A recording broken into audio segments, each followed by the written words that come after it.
Hello everyone, नमस्ते र तपाईँलाई फेरि पनि स्वागत छ है आजको लेसनमा। विशेष गरी हामी लेसन हेर्दैछौँ। गएको दिनमा तपाईँले हाम्रो सजिलो लेसनबाट लेसनहरू गिटारको क्लासहरू सिक्दै हुनुहुन्छ र पक्कै पनि योभन्दा अगाडिको लेसन पनि तपाईँले हेर्नुभयो, लेसन नम्बर 7 है, जहाँ चाहिँ हामीले डी मेजर स्केलको बारे हामीले सिक्यौँ, जहाँ चाहिँ रिलेटिभ कर्डहरू है, डी मेजर स्केलको रिलेटिभ कर्डहरू सिकिसकेका छौँ। र आज चाहिँ फेरि हिँड्नु नगरिकन तपाईँलाई मैले चाहिँ ई मेजर स्केलको रिलेटिभ कर्डहरू सिकाउन जाँदैछु है। अनि हामी सिक्न जान्छौँ। पहिला हेर्नुहोस् त, हामीले सिकेको म एकचोटि फेरि रिमाइन्ड गरिदिन्छु। के सिक्यौँ भन्दाखेरि, यदि पहिलाको भिडियो हेर्नु भएको छैन भने मैले यहाँ आई बटनमा राखिदिएको छु, त्यहाँ पनि हेर्नुहोस्। यदि छैन भने तपाईँले चाहिँ हाम्रो लेसनमा गएर त्यहाँ गएर हेर्नुभयो भने भेट्नुहुन्छ। लेसन नम्बर 7, 6 जहाँ चाहिँ हामीले सी मेजर स्केलको हालिसकेका छौँ र त्यसपछि आएर फेरि हामीले डी मेजर स्केलको नै हालिसकेका छौँ है।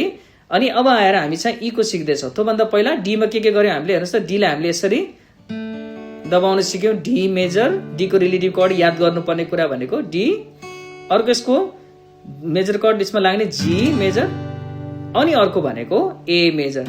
यसरी बजाउन सिकेका थियौँ। अनि यसमा एउटा माइनर कर्ड लगाएका थियौँ जुन चाहिँ बी माइनर थियो। ए माइनरको जस्तै पोजिसनमा हामीले भने सिकाएका थियौँ। त्यसपछि यसो सारेर ल्याएर यहाँ राख्यो र पहिलो तारलाई यहाँ दबायो भने हेर्नुहोस् त, बी माइनर। कतिजनाले यहाँ दबाउनुहुन्छ, कतिजनाले यो यहाँसम्म दबाउनुहुन्छ है, यो बी माइनर हो। भनेपछि डी, जी, ए र बी माइनर हामीले सिकिसकेका छौँ।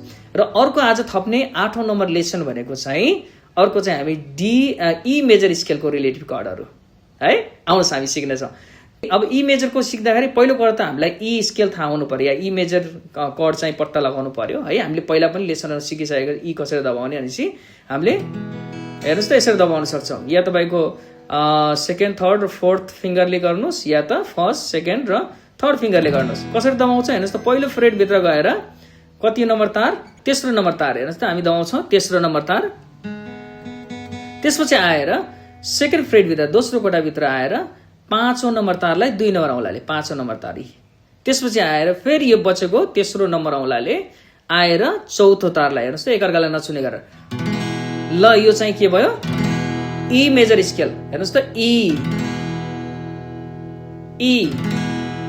अनि यसमा ई हेर्नुहोस् त, फेरि मैले भने यहाँ 5 नम्बर अनि 4 नम्बर, 3 नम्बर पहिलो फ्रेटभित्र, 5 नम्बर दोस्रो फ्रेटभित्र, अनि दोस्रै फ्रेटभित्र 4 नम्बर तारलाई दबाइदिएपछि यो चाहिँ भयो ई मेजर स्केल।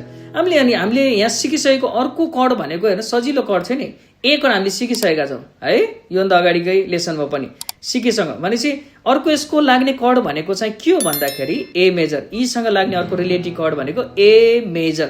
भनेपछि ए मेजर त यही छ। कसरी दबाउँछ हामी ए मेजरलाई, दोस्रो फ्रेटभित्र आएर फेरि हामी चाहिँ के गर्छौँ भने चौथो, तेस्रो, हेर्नुहोस् त, 2 नम्बर तारले 2 नम्बर औँलाले चौथो तार, 3 नम्बर औँलाले तेस्रो तार, त्यसपछि आएर चौथो नम्बर औँलाले चाहिँ 2 नम्बर तारलाई ए मेजर। हेर्नुहोस् त, ए मेजर मैले हेर्नुहोस् त यसरी थिचेको छु, कसैलाई नछुने गरेर ए मेजर। ई सिक्यौँ, ए मेजर हेर्नुहोस् है। अनि बी बनाउनलाई एकदम सजिलो छ, ई ए बी। यसको रिलेटिभ चल्ने भनेको ई ए बी है। अनि अर्को बीलाई बनाउनलाई सजिलो छ। कसरी जाम, म यसलाई उठाउँदिनँ, अहिले नउठाइकन सार्छु है। चौथो नम्बर कोठामा, यहाँ चाहिँ हामी दोस्रो नम्बर कोठामा थियौँ, 1, 2, 3, 4। चौथो नम्बर कोठामा मैले यत्तिकै सारेँ है। हेर्नुहोस् त, 4 नम्बर तार, 3 नम्बर तार, 2 नम्बर तार दबाएका छौँ। र अब यो 1 नम्बर यो औँला छ नि, 1 नम्बर औँलाले दोस्रो फ्रेटभित्र 1 नम्बर तारलाई सुनौ, फेरि सुनौ, यो भयो बी मेजर स्केल। हेर्नुहोस् त, अब सुनौ है सबै एकैचोटि, ई ए बी। आहा कस्तो राम्रो सुनेको, हेर्नुहोस् त, ई ए बी। भनेपछि यही सजिलो छ। हेर्नुहोस् त, यहाँ रहेछ। फेरि बदन तरिका सिकौँ। पहिलो फ्रेटभित्र आएर पहिलो औँलाले, दोस्रो फ्रेटभित्र आएर पहिलो औँलाले पहिलो तारलाई, त्यसपछि आएर चौथो फ्रेटभित्र आएर दोस्रो नम्बर औँलाले चौथो तारलाई दबाउँ है। त्यसपछि आएर फेरि तेस्रो नम्बर औँलाले यहाँ आएर तेस्रो तारलाई दबाउँ त्यही कोठाभित्र। अनि यो चाहिँ 4 नम्बर औँलाले आएर 2 नम्बर तारलाई त्यही कोठाभित्र, अर्थात् 4 नम्बर कोठाभित्र मात्रै।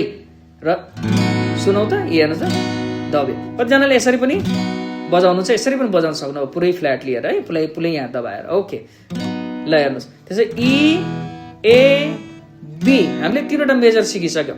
अब एउटा चाहिँ माइनर एड गर्छौँ होइन, पहिलाको कड जस्तै माइनर एड गर्छौँ।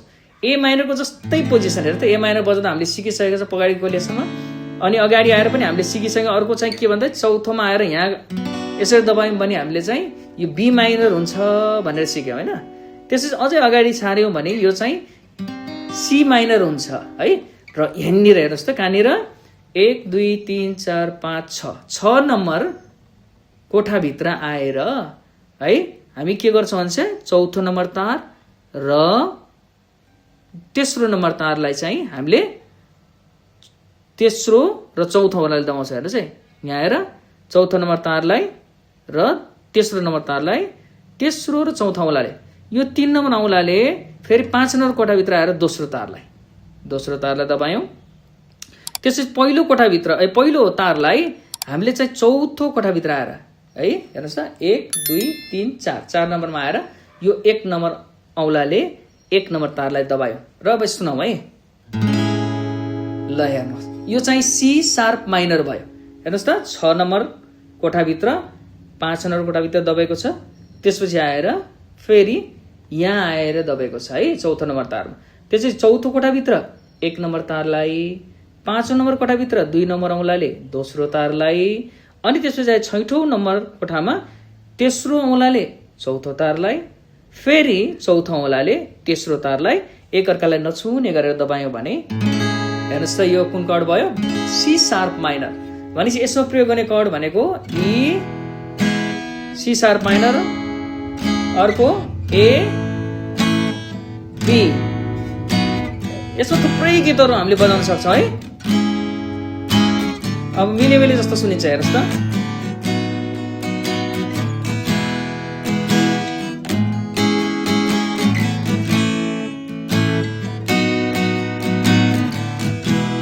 ल यो लेसनमा तपाईँले चाहिँ ई सी शार्प माइनर, ए मेजर र बी मेजर सिक्नुहोस् है। अनि याद पनि गर्नु होला। भनेपछि अब हामीले सी को सिकिसक्यौँ, डी को सी को C A minor F G, D को पनि सिकिसक्यौँ D B minor G A, अनि ई को आज सिक्यौँ E major C sharp minor, त्यसपछि आएर ए अनि बी। यो कण्ठ गर्नु होला। त्यसपछि फेरि हामी अर्को लेसन ल्याएर आउँछ। त्यसपछि हामी एफ को रिलेटिभ कर्डहरू सिक्नेछौँ है। यो सबै सिक्नुभयो भने तपाईँले चाहिँ कुन स्केलमा बजिरहेको गीत थाहा पाउनुहुन्छ र त्यसमा प्रयोग गर्ने रिलेटिभ कर्डहरू थाहा पाउनुहुन्छ है।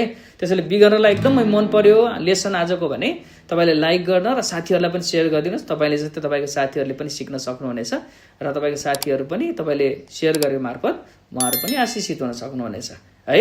त्यसैले सेयर गरिदिनुहोस्। फेरि अर्को भिडियोमा भेट्ने वाचा गर्दछौँ। हाम्रो च्यानललाई धेरैभन्दा धेरै सब्सक्राइब गरिदिनुहोस् र धेरै साथीहरू पुऱ्याइदिनुहोस्। लाइक गर्न नबिर्सिनुहोस्। फेरि अर्को भिडियोमा हामी भेट्ने वाचा गर्दै अहिलेलाई बिदा हुन्छु। हुन्छ, हस् सबैलाई, बाई बाई।